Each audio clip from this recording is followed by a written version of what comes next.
ಜೀವನ್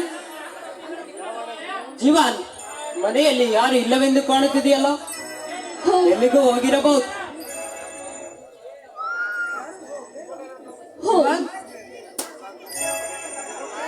ಹೋ ಯಾರು?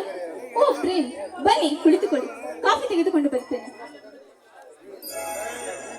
ಇರಲಿ ಬಿಡು ಪೂಜಾ, ಮನೆಯಲ್ಲಿ ನಿನ್ನ ಅಣ್ಣನಿಲ್ಲವೇ? ಇಲ್ಲ ಪ್ರೇಮ್, ಈಗ ತಾನೇ ಹೊಲಕ್ಕೆ ಹೋದರು. ಏನು ನಮ್ಮ ಅಣ್ಣನ ಹತ್ತಿರ ಏನಾದರೂ ಹೇಳಬೇಕಿತ್ತ? ಹಾಗೇನಿಲ್ಲ ಪೂಜಾ, ಹೀಗೆ ಸುತ್ತಾಡಿಕೊಂಡು ಹೋದರಾಯಿತಿ ಎಂದು ಬಂದರಿಲ್ಲಿ. ಹಾಗೆ ನಿಮ್ಮ ಅಣ್ಣನನ್ನು ನೋಡಿಕೊಂಡು ಹೋದರಾಯಿತಿ ಎಂದು. ಓಕೆ ಪೂಜಾ, ನಾನಿನ್ನು ಹೊರಡುತ್ತೇನೆ. ಪ್ರೇಮ್ ಲಿಲಿ, ನಾನು ಬಹಳ ದಿನಗಳಿಂದ ನಿಮ್ಮ ಹತ್ತಿರ ಒಂದು ವಿಷಯವನ್ನು ಹೇಳಬೇಕೆಂದಿರುವೆ. ಒಂದು ಮಾತು ಏಕೆ ಪೂಜಾ, 100 ಮಾತು ಕೇಳು. ಬೇಡ ಅಂದವರು ಯಾರು? ಪೂಜಾ, ನಿನ್ನ ಮನಸ್ಸಿನಲ್ಲಿ ಗುಟ್ಟಾದ ವಿಷಯವನ್ನು ಬಿಚ್ಚಿ ಹೇಳು. ಪ್ರೇಮ್, ಹೇಳಕ್ಕೇನಿಲ್ಲ, ಆದ್ರೆ ನಿನ್ನ ಹತ್ರ ಹೇಗೆ ಹೇಳೋದು ಅಂತ ನನಗೆ ಗೊತ್ತಾಗ್ತಿಲ್ಲ. ಹೇಳ್ಬೇಕು, ಇಲ್ಲ ಅಂದ್ರೆ ಬೇರೆ ದಾರಿನೇ ಸಿಗೋದಿಲ್ಲ. ನನ್ನ ಸಂಕೋಚ ಬಿಟ್ಟು ಹೇಳ್ತೀನಿ, ನೀನು ಏನು ಅಪಾರ್ಥ ತಿಳಿಯಬಾರದು, ಆಯ್ತೆ? ಚೇಚೆ, ಹಾಗೇನಿಲ್ಲ ಪೂಜಾ. ತನ್ನ ಮನಸ್ಸಿನ ಭಾರವನ್ನು ಮತ್ತೊಬ್ಬರ ಹತ್ತಿರ ಹೇಳಿಕೊಂಡು ತನ್ನ ಮನಸ್ಸಿನ ಭಾರವನ್ನು ಅಗ್ರ ಮಾಡಿಕೊಳ್ಳಬೇಕು. ಅದೇನಂತ ಹೇಳು ಪೂಜಾ. ಅದು ಪ್ರೇಮ್, ನಾನು ಚಿಕ್ಕ ವಯಸ್ಸಿನಿಂದ ಒಬ್ಬರನ್ನು ಪ್ರೀತಿಸಿದ್ದೇನೆ. ಅವರನ್ನೇ ನನ್ನ ಪತಿಯಾಗಿ ಸ್ವೀಕರಿಸಬೇಕೆಂದು ನಿರ್ಧಾರ ಮಾಡಿದ್ದೇನೆ ಪ್ರೇಮ್. ಓಹೋ, ಅದಾ ಸಮಾಚಾರ. ಹೇಳು ಪೂಜಾ, ಈ ದೇವತೆಯಂತಿರುವ ಹೃದಯ ಕದ್ದಿರುವ ಪ್ರೇಮ ಪೂಜಾರಿ ಯಾರು?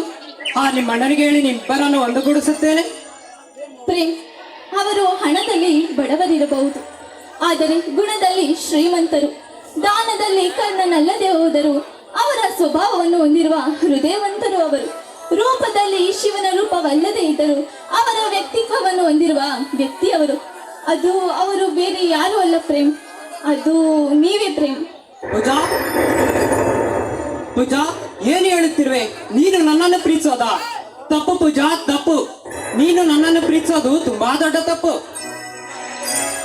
ಯಾಕೆ ಪ್ರೇಮ್? ನಿಮ್ಮನ್ನು ಪ್ರೀತಿಸುವ ಯೋಗ್ಯತೆ ನನಗಿಲ್ವಾ? ಹೇಳಿ ಪ್ರೇಮ್, ಹೇಳಿ. ಅದು ಹಾಗಲ್ಲ ಪೂಜಾ. ಗಗನದಲ್ಲಿ ಸಾವಿರಾರು ಚುಕ್ಕಿಗಳ ನಡುವೆ ಮಿನುಗುವ ಚುಕ್ಕಿ ನೀನು. ಈ ಭೂಮಿ ಮೇಲೆ ಚಿಕ್ಕ ಗೂಡನ್ನು ಕಟ್ಟಿಕೊಂಡು ವಾಸ ಮಾಡುತ್ತಿರುವ ಹಕ್ಕಿ ನಾನು.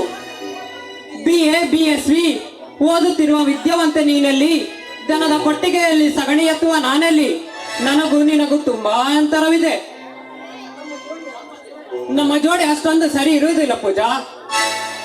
ನೋಡಿ ಪ್ರೇಮ್, ನೀವು ಪ್ರೀತಿಯನ್ನು ಹಣ, ಆಸ್ತಿ, ಅಂತಸ್ತಿನಿಂದ ಬೆಲೆ ಕಟ್ಟುತ್ತಿದ್ದೀರಾ. ಆದರೆ ನಾನು ಒಬ್ಬ ಶ್ರೀಮಂತ ಕುಟುಂಬದಲ್ಲಿ ಹುಟ್ಟಿ ಬಂದಿದ್ದರು ನಿಮ್ಮ ಪ್ರೀತಿಯನ್ನು ಏಕೆ ಬಯಸುತ್ತಿದ್ದೇನೆ ಗೊತ್ತಾ? ನಿಮ್ಮಂತ ಹೃದಯವಂತರು ನನ್ನ ಬಾಳ ಸಂಗಾತಿಯಾಗಿ ಬರಬೇಕೆಂದು ಪ್ರೇಮ್. ಪೂಜಾ, ನೀನು ಏನ್ ಹೇಳು ಪೂಜಾ. ನಿಮ್ಮಂತವರನ್ನು ಪ್ರೀತಿಸೋದಕ್ಕೆ ಯೋಗ್ಯತೆ ಇರಬೇಕು. ಆಕಾಶದಲ್ಲಿರುವ ಹಾರಾಡುತ್ತಿರುವ ನಕ್ಷತ್ರಗಳನ್ನು ನೋಡಿ ಸಂತೋಷ ಪಡಬೇಕೇ ಹೊರತು ಅದು ಬೇಕು ನನಗೆ ಎಂದರೆ ಅದು ಮೂರ್ಖತನ. ಪೂಜಾ, ಉತ್ತರ ದಕ್ಷಿಣ ದಿಕ್ಕಿಗಳು ಹೇಗೆ ಒಂದಾಗಲು ಸಾಧ್ಯವಿಲ್ಲವೋ ಹಾಗೆ ಸಹ ನಾವಿಬ್ಬರು ಒಂದಾಗಲು ಸಾಧ್ಯವಿಲ್ಲ. ನೋಡಿ ಪ್ರೇಮ್, ನನ್ನ ಪ್ರತಿಯೊಂದು ರಕ್ತದ ಕಣ ಕಣದಲ್ಲೂ ನಿಮ್ಮ ಪ್ರೀತಿನೇ ತುಂಬಿದೆ. ಒಂದು ವೇಳೆ ನೀವೇನಾದರೂ ನನಗೆ ಸಿಗದೆ ಹೋದರೆ ನಾನು ಮಾತ್ರ ಬದುಕುವುದಿಲ್ಲ. ಈ ಮಾತು ಸತ್ಯ ಸತ್ಯ ಸತ್ಯ. ಪೂಜಾ, ಪೂಜಾ, ಎಂಥ ಮಾತನ್ನು ಹೇಳುತ್ತಿರುವೆ? ಅದು ನಿನಗೆ ಹೇಗೆ ಅರ್ಥ ಮಾಡಿಸಬೇಕು ನನಗೆ ಒಂದು ದೋಚದಂತಾಗಿದೆ. ಅರ್ಥ ಮಾಡಿಕೊಳ್ಳೋದು ಬೇಡ, ಈ ಭೂಮಿ ಮೇಲೆ ಬದುಕೋದು ಬೇಡ ಪ್ರೇಮ್. ನಿಮ್ಮ ಪ್ರೀತಿನೇ ನನಗೆ ಸಿಗದಿದ್ದ ಮೇಲೆ ನಾನೇಕೆ ಬದುಕಬೇಕು? ಯಾರಿಗಾಗಿ ಬದುಕಬೇಕು? ನೀವೇ ಹೇಳಿ. ನಾನು ಸಾಯದೇ ಉತ್ತಮ. ಬೇಡ ಪೂಜಾ, ಬೇಡ. ನನ್ನ ಪ್ರೀತಿಗೋಸ್ಕರ ಪ್ರಾಣ ಬಿಡ್ತಿ ಅಂದ ಮೇಲೆ, ನನ್ನ ಪ್ರೀತಿಗೋಸ್ಕರ ಪರ ತಪ್ಪಿಸು ಅಂದ ಮೇಲೆ ನಾನು ನಿನ್ನ ಮನಸಾರ ಪ್ರೀತಿಸುತ್ತೇನೆ. I love you Pooja, I love you. I love you so much Prem, I love you so much.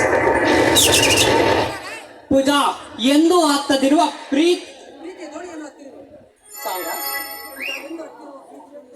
ಪೂಜಾ, ಎಂದು ಹತ್ತದಿರುವ ಪ್ರೀತಿಯ ದೋಣಿ ಹತ್ತಿರುವೆ.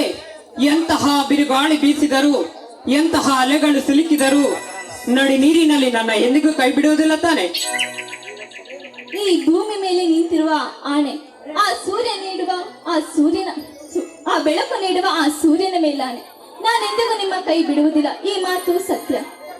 ಪೂಜಾ, ನೀನೇ ಒಪ್ಪಿ ನೀನೇ ಪ್ರೀತಿಸು ಅಂದ ಮೇಲೆ ನಾನು ನಿನ್ನ ಬಾಳಿನಲ್ಲಿ ನೀ ಸಂತೋಷವನ್ನೆಲ್ಲವನ್ನು ಹೊತ್ತು ತರುವೆನು. ಕನಸುಗಾರನಾಗಿ ನಾ ಬಂದು ನಿನ್ನ ಸೇರುವೆನು. ನನಗಾಗುತ್ತಿರುವ ಸಂತೋಷದಿಂದ ಸಂಭ್ರಮದಿಂದ ಒಂದು ಮೂಡಿ ಬರಲಿ ಮಧುರವಾದ ಗಾನ.